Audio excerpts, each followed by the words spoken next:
తులారాశి తులారాశి వారికి 2024 చాలా గడ్డు కాలం. పాపం చిత్తా నక్షత్రం 3, 4, స్వాతి నక్షత్రం 1, 2, 3, 4, విశాఖ నక్షత్రం 1, 2, 3. ఇక్కడ రాక్షరంతో మొదలైనటువంటి సినీ ఇండస్ట్రీలో ఉన్నారు. సినీ ఇండస్ట్రీలో ఒక హీరోకు రాక్షరంతో మొదలై ఇబ్బందులు ఎదుర్కొన్నారు. అదేవిధంగా పార్లమెంట్ అంటే ఈ యొక్క రాజకీయ రంగంలో రిలేటెడ్ ఉండేటువంటి వారు కూడా, లేడీస్ అయినా జెంట్స్ అయినా కూడా తీవ్రమైనటువంటి ఓటమి కావచ్చును, ఇబ్బందులు కావచ్చును. అసలు బ్యాడ్ టైం నడిచింది 2023లో, అది అందరికీ తెలుసు. సో మీకు సంబంధించినటువంటి వ్యక్తులకు కూడా 2023లో రిలేటెడ్ అంటే రా అక్షరం మీద ఉండేటువంటి వారికి బాగాలేదు. ఇక బాగుంది అంటే వారి జాతకంలో ఏమైనా శుక్ర మహర్దశ కావచ్చును, అదేవిధంగా గురు మహర్దశ కావచ్చును, ఏమైనా నడుస్తుందా అనేటువంటిది చూసుకోవాలి.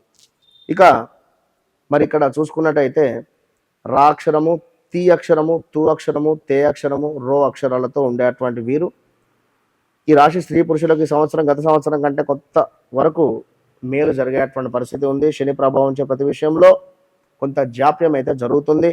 స్థాన చలనం ఉంది. ప్రమాదములు, అదేవిధంగా ఖర్చులు అధికంగా కొనబడుతున్నాయి. ఇతర సమస్యల గురించి ఆందోళన జరుగును. కొన్ని సమస్యల నుండి బయటపడతారు. గ్రామంలో సంఘంలో గౌరవం కావచ్చును, బంధువులతో సఖ్యత కావచ్చును. సంవత్సరం చివర యందు పని భారము ఉండేటువంటి పరిస్థితి. అంటే గ్రామంలో చక్కటి పేరు కానీ, బంధువులతో చిన్నపాటి గొడవలు కూడా అవుతున్నాయి. శత్రువుల ద్వారా కొన్ని సమస్యలు ఉండబోతున్నాయి. స్త్రీ లేక పురుషులు వారి వల్ల కొంత స్త్రీలతో పురుషులకు కానీ, పురుషులతో స్త్రీలకు కానీ, అంటే లవ్ రిలేటెడ్ ఉండేటువంటి వారికి కొంత బ్రేకప్స్ జరిగే ఛాన్సెస్ ఉన్నాయి. తులారాశి వారికి మీ భర్తకు కానీ, భార్యకు కానీ హెల్త్ ఇష్యూస్ వచ్చేటువంటి పరిస్థితి ఉంది. జాగ్రత్తగా ఉండండి. అదేవిధంగా పుణ్య స్థలాలు కావచ్చును, దేవాలయాల దర్శనాలు కావచ్చును చేసుకుంటారు. అదేవిధంగా రుణముల నుండి బయటపడుతున్నారు. వ్యతిరేకులు స్నేహితులు అవుతున్నారు. ఇక్కడ ఈ సంవత్సరంలో ఆదాయం మించినటువంటి ఖర్చులు ఉన్నను కూడా అది మీకు మేలే జరిగేటువంటి పరిస్థితి ఉంది.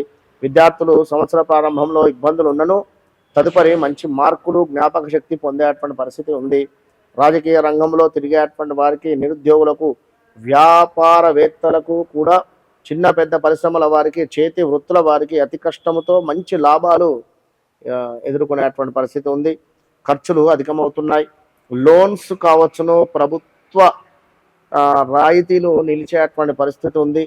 సినీ, కళా, నాటక, రేడియో, వీడియో, టీవీ స్టూడియోల వారికి ఒక్కొక్క మెట్టు కూడా ఎంతో కష్టంగా ఎక్కగలరు. అక్టోబర్ నుండి కొంత స్థాన చలనం కనబడుతుంది. ఆరోగ్య లోపములు కూడా కనబడుతున్నాయి. తులారాశి వారికి జాగ్రత్త. కొన్ని ప్రమాదాలు పొంచి ఉన్నాయి. ధనము వృధా జరిగేటువంటి పరిస్థితి ఉంది. కొన్ని ఒడిదుడుకులు అయితే వచ్చేటువంటి పరిస్థితి ఉంది. ఆనందమైనటువంటి జీవన సరళి అనేటువంటిది కొంత అనుభవించేటువంటి పరిస్థితి అయితే గోచరిస్తూ ఉంది ఈ యొక్క ఇయర్ లాస్ట్లో. అదేవిధంగా మీరు తలచినటువంటి పనులు అతి కష్టముతో మాత్రమే పూర్తి చేయగలరు. ధనము విషయంలో కొంత లెక్క చేయరు. స్నేహితుల యొక్క సహకారం అందుతుంది. బంధువులను ఆదుకోవడం లాంటివి కూడా జరుగుతున్నాయి. మీ చేతుల మీదుగా శుభకార్యాలు, దేవాలయ పనులు అనేటువంటిది జరగబోతున్నాయి. ఆరోగ్యము సాఫీగా ఉండేటువంటి పరిస్థితి ఉంది. వైద్య, మెడికల్, కిరాణా, లా, మెడిసిన్, కాంట్రాక్ట్ వారికి అభివృద్ధిగానే ఉండేటువంటి పరిస్థితి ఉంది.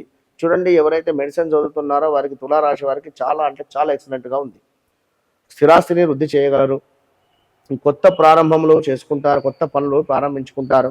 అదేవిధంగా దేశ విదేశీ అందు కూడా కీర్తి లభించేటువంటి పరిస్థితి ఉంది. వాహనములు, కర్మాగారంలో వారికి ఈ సంవత్సరం చివరి యందు మంచి యోగవంతముగా కనబడుతూ ఉంది. అదేవిధంగా వివాహము కాని వారికి వివాహం జరిగేటువంటి పరిస్థితి ఉంది. సంతానం కాని వారికి సంతానం జరిగే పరిస్థితి ఉంది. చివరకు మంచి అవకాశాలు కూడా గోచరిస్తున్నాయి. పంతాలకు, పట్టింపులకు కొంత దూరంగా ఉండడమే మంచిది ఈ సంవత్సరము. ధన సంపాదన, పుత్రోత్సాహము కావచ్చును, ఆరోగ్యము కావచ్చును. అదేవిధంగా విద్యార్థులు అధిక మార్కులు సాధించట, ఇవన్నీ కూడా శుభదాయకాలు. విదేశీ యాగము కూడా కలిసి వచ్చే పరిస్థితి ఉంది. దేవాలయాలు కావచ్చును, దైవ కార్యక్రమాలలో పాల్గొనేటువంటి పరిస్థితి ఉంది. ఎవరైతే దేవాలయం నిర్మించాలి అనేటువంటి ఆలోచనలో ఉన్నారో, లేదా దేవాలయానికి కొంత డొనేషన్ ఇవ్వాలి అనేటువంటి ఆలోచనలో ఉన్నారో వారికి సంవత్సరం బాగుంది అని చెప్పడం జరుగుతుంది. ఇంటా బయట కొంతనైతే విరోధాలు అయితే కనబడుతున్నాయి. అదేవిధంగా కొన్ని శుభకార్యాలు అయితే చేయబోతున్నారు. వాహనాలు కొనుగోలు కూడా కనబడుతుంది. దీంతో పాటుగా గౌరవము మీకు పెరిగేటువంటి పరిస్థితి ఉంది. మొత్తం మీద అన్ని పనులు కూడా అతి కష్టం మీద కలిసి వచ్చే పరిస్థితి ఉంది. ఎందుకంటే గురువు మీకు కొంత అనుకూలంగా మారబోతున్నాడు 9వ స్థానానికి కనుక. శనైశ్వరుడు 6వ స్థానము, రాహుగ్రహము మీకు పంచమ భావానికి రావడము ఇది కొంచెం ఆలోచించదగినటువంటి విషయము కనుక దీనికి సంబంధించి ఆలోచించి మీరు ముందుకు వెళ్ళండి, బాగుంటుంది తప్పకుండా. All the best.